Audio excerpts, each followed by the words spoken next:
Hello, welcome to Cinephile Entertainment. I'm the Cinephile critic, and today I'll be reviewing this film. You are a wizard, Dr. Faraday. I don't know how I can thank you.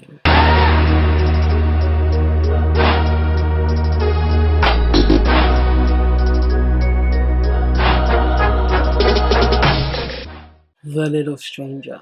So The Little Stranger is a film directed by Lenny Abramson and stars Don Honor Gilson as Dr. Faraday, Ruth Wilson as Caroline, Will Porter as Roderick, Charlotte Rampling as Mrs. Ears. The Little Stranger. So The Little Stranger is about a boy who is bewitched by this house when he's first introduced to it by his mum in the 1990s. And there is almost this enchanting effect that it leaves on his little impressionable life. What then it transpires after that, you will fast forward to the present day of this particular film, which takes place in 1948 after the World War II. The Ears family, who owned Hundreds Hall, Faraday was bewitched by back in 1919, is back at this particular place because now he's a fully fledged practicing doctor. Frederick Ears, who is the heir to this estate, he is suffering mental issues severely marked by the World War II. He didn't come out of it unscathed. He came out very damaged. Is dealing with his madness. Also, there is a mystery haunting in this particular place. Things are not what they used to be. What I would liken it to, if you've seen Downton Abbey, upstairs, downstairs, you've got the lower quarters for the servant and they've got different bells for different rooms. Well, that's what Hundreds Hall is. 1990s, it was at its prestigious time, and in 1948, time hasn't been so kind. Change has happened. Whereas before it was a privilege and seen as a passage of life to work for these aristocrats and these rich people as their servant. In 1948, that is not the same reality that faces most young people. They have other options. The house is really surviving. There's very minimal staff, and the old days are gone, and the current days is not kind to this family, but they still hold on to the little traditions that they have. There is this underlying darkness that keeps on creeping into their reality. It's something that this film tries to explore. What I would say is this story that takes place really with Faraday and Caroline. And so within this whole concoction of mess and darkness and sadness and this heavy atmosphere that lingers over this place, Dr. Faraday comes. He is seen as a light source to sort of help the family, usher the family into brighter days, but he has his own weight to the situation as well. And that's why I said that the story is actually quite unique, because he is so enthralled,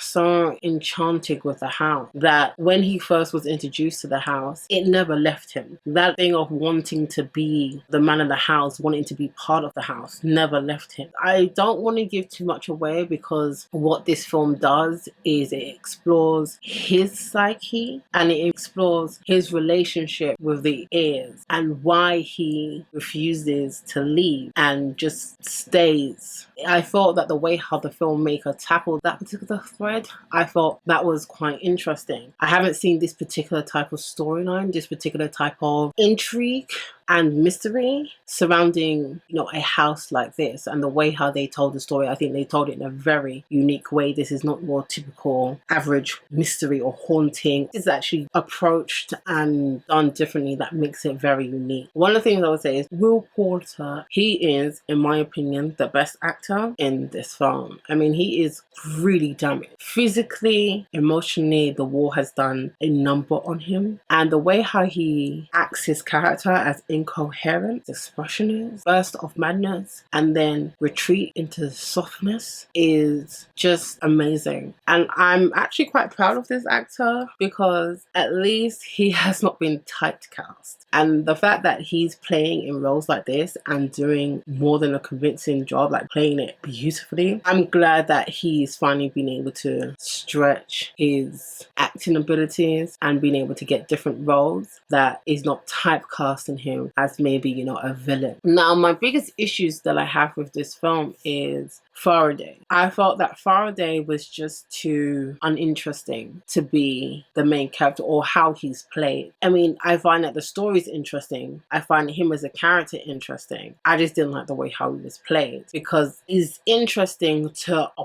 point. It just made the character seem very creepy, but not giving him anything else to go on. I think he was played very well. I just wished he was played a different way. I wish that there was more to him. I wish that he was a little bit more charming. I think he needed to be a little bit more charismatic than reserved and closed off. And I get it, it kind of works against Caroline, but I feel that for the film, it needed something bigger. It needed a little bit more personality. Unfortunately, I just feel that the way how they chose to express this character, Dr. Faraday, it falls short of what the film actually needs in order for that element to really grip you. And the character Caroline is played fantastically. She has more flexibility in her personality, and I like that. You know, she's very cautious. She's very downtrodden. This house is almost hell to live in, but they still live there because it's their family home. When you first meet her, she's very insecure, but as you know, the narrative progresses, she gets more confident. She's not the issue in this film, and I just felt that it's more Faraday and the way how they chose to do the story. I thought the way how this film was maybe executed could have been differently. I understand films like this, and I do in some ways enjoy films like this. I personally enjoyed this film up to an extent, but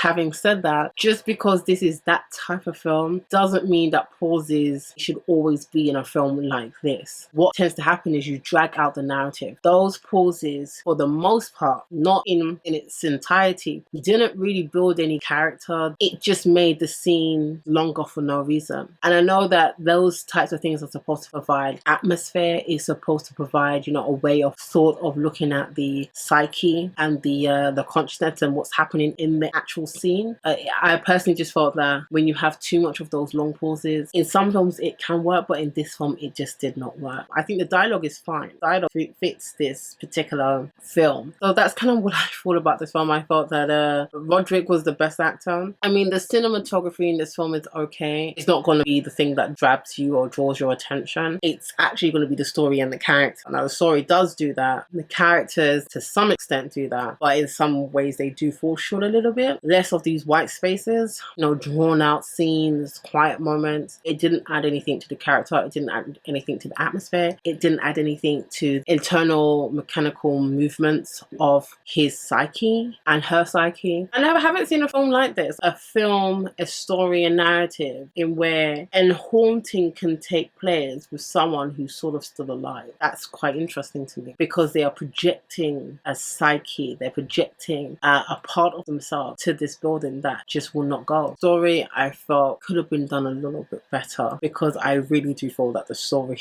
is actually interesting and very unique in that sense. I actually still like this film. This film is not for everyone. If you're really into films, really into the academic side of films, really into analyzing films, not in terms of just character, but story, psyche, how things link up with each other, you know, the way how the filmmakers are doing certain things to pre-shadow or expose certain things. It's just one of those things, you know, if you're into like art cinema, expression cinema, then this film will kind of be up your street. I actually did like this film, but I just wish that they did some things differently. Even though I thought the story was very good, this film just only ends up being okay. And that's why I'm going to rate this film as betwixt and between. This is another film that when you hear noises, people seem to investigate in the dark. And I don't know how you can do an investigation in the dark and you can't see. And one of the things that, you know, you need to be mobile is your hearing and to see. So that's kind of my review on this. Have you seen The Little Stranger? If you have, what did you think about it? Let me know